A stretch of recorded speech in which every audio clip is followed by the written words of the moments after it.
On March 16, 2003, a 23-year-old American woman named Rachel Corrie was crushed to death by a bulldozer being operated by the Israeli Defense Forces. This story has largely been forgotten over 22 years later. Born in Olympia, Washington on April 10, 1979, Corrie attended Evergreen State College in her hometown. During her time in college, she became involved as a volunteer for the Washington State Conservation Corps, where she spent 3 years making weekly visits to mental patients. Not long after, she became involved in protests against Israeli occupation against Palestinians as a member of Olympians for Peace and Solidarity. Corrie went to Gaza as part of her college's independent study proposal to connect the cities of Olympia, Washington, and Rafah, Palestine as so-called sister cities. While in Rafah on Sunday, March 16, 2003, she joined other activists in efforts to non-violently prevent Israel's demolition of a Palestinian pharmacist's home. Israel had a long history of demolishing the homes of Palestinians without just cause, and had recently been destroying the water wells that people in Rafah relied on. Corrie decided to stand in front of a bulldozer while wearing a bright orange vest and shouting through a bullhorn. According to eyewitnesses, the driver of the armored bulldozer decided to run her over and drag her for over 10 to 15 meters against the ground. Eventually, the IDF driver stopped, and Corrie was rushed to a Palestinian hospital where she died a few minutes after arrival. The IDF bulldozer driver testified in court that he could not see nor hear her and that he didn't intend to kill her. However, this was largely disputed by several eyewitnesses.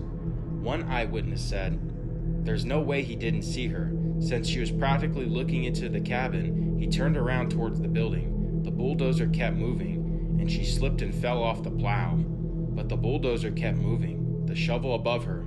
It was about 10 or 15 meters that it dragged her. For some reason, it didn't stop. We shouted like crazy to the operator through loudspeakers and that he should stop, but he just kept going and didn't lift the shovel.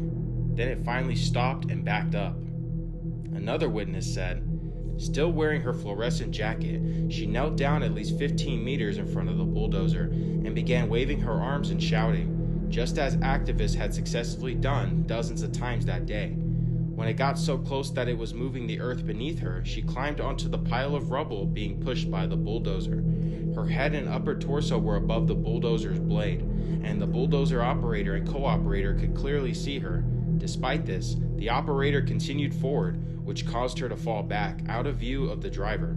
He continued forward and tried to scoot back, but was quickly pulled underneath the bulldozer.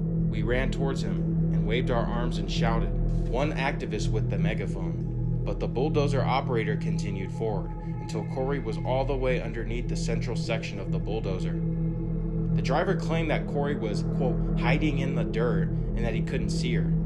The driver was never formally charged for her death, and the IDF will continue to defend the driver's actions.